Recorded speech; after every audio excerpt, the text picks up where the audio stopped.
بسم اللہ الرحمن الرحیم۔ السلام علیکم دوستو۔ خلاصہ خطبۃ الحج اردو سن 2022 1443 ہجری۔ خطیب الشیخ ڈاکٹر محمد بن عبد الکریم العیسیٰ۔ ہر طرح کی تعریف اللہ پاک کے لیے ہی ہے، جو بہت زیادہ جاننے والا اور نہایت باخبر ہے۔ اس جیسا کوئی نہیں، وہ سننے والا اور دیکھنے والا ہے۔ وہی معبود برحق ہے جو آسمانوں اور زمینوں کی تمام پوشیدہ چیزوں کو جانتا ہے۔ میں گواہی دیتا ہوں کہ اللہ کے سوا کوئی عبادت کے لائق نہیں، اور میں گواہی دیتا ہوں کہ محمد صلی اللہ علیہ وسلم اس کے بندے اور رسول ہیں۔ اللہ تعالیٰ کا درود و سلام نازل ہو ان پر اور ان کے آل و اصحاب پر، اور بہت ہی زیادہ سلامتی نازل ہو۔ اے بیت اللہ کے حاجیوں، اے ہر جگہ کے مسلمانوں، تم اللہ کا تقوی اختیار کرو، تم دنیا اور آخرت میں کامیابی اور نجات حاصل کر لو گے۔ ارشاد ربانی کا مفہوم ہے کہ اگر یہ لوگ صاحب ایمان متقی بن جاتے تو اللہ تعالیٰ کی طرف سے بہترین ثواب انہیں ملتا۔ اللہ تعالیٰ سے ڈرتے رہو اور جان رکھو اللہ تعالیٰ پرہیزگاروں کے ساتھ ہے۔ اور ہم کیوں اللہ سے نہ ڈریں اور کیوں ہم اللہ کو ایک نہ مانیں، جبکہ وہی ہے جو نفع اور نقصان دینے والا ہے، اور وہ بڑی مغفرت اور رحم کرنے والا ہے۔ اللہ تعالیٰ کے تقوی میں سے ہے کہ ہم توحید کو تسلیم کریں جس کی طرف اللہ تعالیٰ نے بلایا ہے، چنانچہ عبادت میں اسے اکیلا جانیں اور اس کے سوا کسی کی بھی عبادت نہ کریں۔ ارشاد ربانی کا مفہوم ہے کہ اے لوگو، اپنے اس رب کی عبادت کرو جس نے تمہیں اور تم سے پہلے کے لوگوں کو پیدا کیا۔ یہی تمہارا بچاؤ ہے، جس نے تمہارے لیے زمین کو فرش اور آسمان کو چھت بنایا، اور آسمان سے پانی اتار کر اس سے پھل پیدا کر کے تمہیں روزی دی۔ خبردار، باوجود جاننے کے اللہ تعالیٰ کے ساتھ کسی کو شریک نہ کرو۔ یہی تمام انبیاء کرام کی دعوت رہی ہے۔ جیسا کہ حضرت ابراہیم علیہ السلام نے اپنی قوم سے کہا، اللہ تعالیٰ کی عبادت کرو اور اس سے ڈرتے رہو۔ اگر تم میں دانائی ہے، تمہارے پاس جتنی بھی نعمتیں ہیں سب اسی کی دی ہوئی ہیں۔ جب کبھی تمہیں کوئی مصیبت پیش آ جائے تو اسی کی طرف فریاد کرتے ہو۔ جہاں اس نے وہ مصیبت دور کر دی، تم میں سے کچھ لوگ اپنے رب کے ساتھ شرک کرنے لگ جاتے ہو۔ اور رسالت کے شہادت کے مفہوم میں یہ بھی ہے، رسول اکرم صلی اللہ علیہ وسلم نے جن چیزوں کی خبر دی ان کی تصدیق کی جائے اور ان کی اطاعت کی جائے، اور ان کے لائے ہوئے طریقے کے مطابق اللہ کی عبادت کی جائے۔ جیسا کہ ارشاد ربانی کا مفہوم ہے کہ اے نبی، یقیناً ہم نے ہی آپ کو گواہیاں دینے والا، خوشخبریاں سنانے والا، آگاہ کرنے والا بنا کر بھیجا ہے، اور اللہ کے حکم سے ہی اس کی طرف بلانے والا اور روشن چراغ۔ اللہ کے نبی صلی اللہ علیہ وسلم نے فرمایا، جس کا مفہوم ہے اسلام کی بنیاد 5 چیزوں پر ہے۔ اس بات کی گواہی دینا کہ اللہ تعالیٰ کے سوا کوئی معبود نہیں اور محمد اللہ کے رسول ہیں، نماز قائم کرنا، زکوٰۃ ادا کرنا، رمضان کے روزے رکھنا اور بیت اللہ کا حج کرنا۔ اسلام کا دوسرا رکن نماز قائم کرنا ہے۔ ارشاد ربانی کا مفہوم ہے کہ نماز قائم کریں، یقیناً نماز بے حیائی اور برے کاموں سے روکتی ہے۔ بے شک اللہ کا ذکر بہت بڑی چیز ہے، اور جو تم کچھ کر رہے ہو اس سے اللہ باخبر ہے۔ زکوٰۃ اسلام کا تیسرا رکن ہے۔ زکوٰۃ قرآن پاک میں نماز سے جڑی ہوئی ہے، اور یہ مالدار زکوٰۃ غریبوں، مسکینوں اور ضرورت مندوں میں تقسیم کرتے ہیں۔ ارکان اسلام میں رمضان کا روزہ رکھنا اور حج بیت اللہ کرنا ہے۔ حاجیوں، اس فریضے کو ادا کرنے کے لیے اللہ تعالیٰ نے راستوں کو آسان کر کے یقیناً تم لوگوں پر بڑا احسان کیا ہے۔ ارشاد ربانی کا مفہوم ہے کہ حج کا مہینہ مقرر ہے، اس لیے جو شخص حج کرے وہ اپنی بیوی سے میل ملاپ کرنے، گناہ کرنے اور لڑائی جھگڑے سے بچتا رہے۔ تم جو نیکی کرو گے اس سے اللہ باخبر ہے۔ تو اے اللہ کے گھر کے حاجیوں، اے ہر جگہ کے مسلمانوں، میں آپ سب کو اور خود کو اللہ تعالیٰ کے تقوی کی وصیت کرتا ہوں۔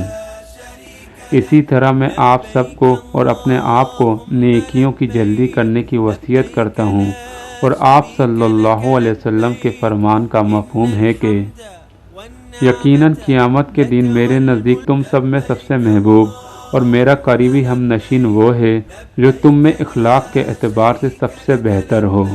ارشاد ربانی کا مفہوم ہے کہ لوگوں سے اچھی باتیں کہو، نیکی اور برائی برابر نہیں ہوتی، برائی کو اچھائی سے دفع کرو، اور جب بیہودہ بات کان میں پڑتی ہے تو اس سے کنارہ کر لیتے ہیں اور کہہ دیتے ہیں ہمارے اعمال ہمارے لیے اور تمہارے اعمال تمہارے لیے، تم پر سلام ہو، ہم جاہلوں سے الجھنا نہیں چاہتے۔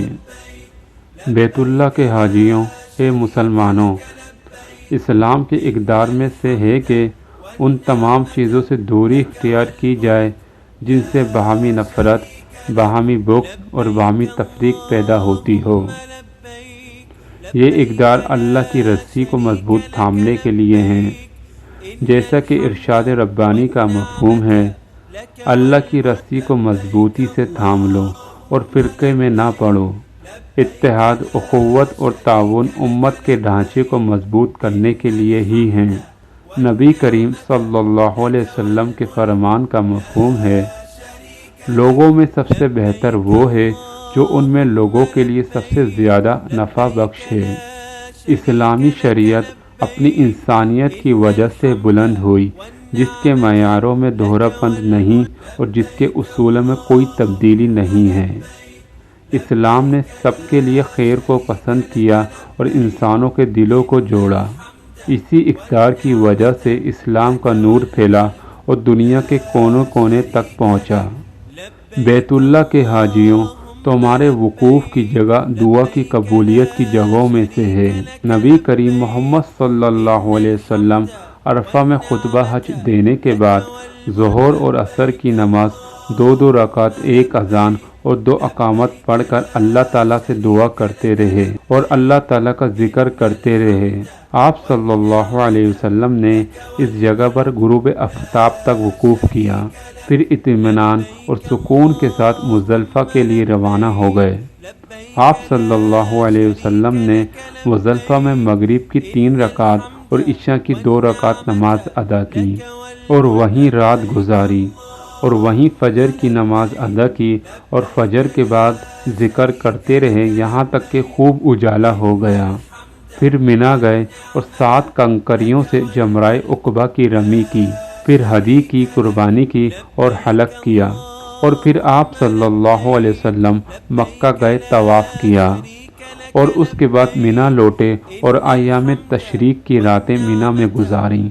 مینا میں آپ صلی اللہ علیہ وسلم زیادہ سے زیادہ اللہ کا ذکر کرتے رہے، اور پھر آپ صلی اللہ علیہ وسلم نے اپنے سفر سے پہلے طواف وداع کیا۔ یوم عرفہ ہی وہ دن ہے جس میں یہ آیت نازل ہوئی، آج میں نے تمہارے لیے دین کو کامل کر دیا اور تم پر اپنا انعام بھرپور کر دیا اور تمہارے لیے اسلام کے دین ہونے پر رضامند ہو گیا۔ تو اس دن زیادہ سے زیادہ دعا کرو، کیونکہ اس دن اللہ تعالیٰ نے تم سے دعائیں قبول کرنے کا وعدہ کیا ہے۔ مجھ سے دعائیں کرو، میں تمہاری دعائیں قبول کروں گا۔ ارشاد ربانی کا مفہوم ہے، جب میرے بندے میرے بارے میں آپ سے سوال کرتے ہیں تو آپ کہہ دیں کہ میں بہت ہی قریب ہوں، ہر پکارنے والے کی پکار کو قبول کرتا ہوں۔ اے اللہ، حاجیوں کے مناسک حج کو قبول فرما، ان کی دعاؤں کو شرف قبولیت بخش، ان کے معاملات کو آسان کر دے، ان کے گناہوں کو معاف کر دے، انہیں ان کے ملک صحیح سلامت واپس لوٹا دے، اس حال میں کہ ان کے درجات بلند ہو چکے ہوں اور ان کے مرتبے بلند ہو چکے ہوں۔ اور بعض لوگ ایسے بھی ہیں جو کہتے ہیں، اے ہمارے رب، ہمیں دنیا اور آخرت دونوں میں بھلائی عطا فرما اور ہمیں اپنے عذاب سے بچا۔ اللہ تعالی ہم سب مسلمانوں کے حالات درست فرما دے، ان کے مابین اتحاد پیدا کر دے، ان کے بچوں کی اصلاح کر دے، ان کی روزیوں میں برکت دے دے۔ اور انہیں جنت الفردوس میں جگہ عطا فرما۔ اور آخر میں درود و سلام نازل ہو ہمارے پیارے نبی حضرت محمد صلی اللہ علیہ وسلم پر اور ان کی آل و اولاد پر اور ان کے صحابہ کرام رضی اللہ تعالیٰ عنہ پر، اور بہت زیادہ سلامتی نازل ہو۔ اگر آپ کو یہ ویڈیو پسند آئی ہے تو ویڈیو کو لائک کریں، چینل کو سبسکرائب کریں اور کامنٹس کریں۔ جزاک اللہ۔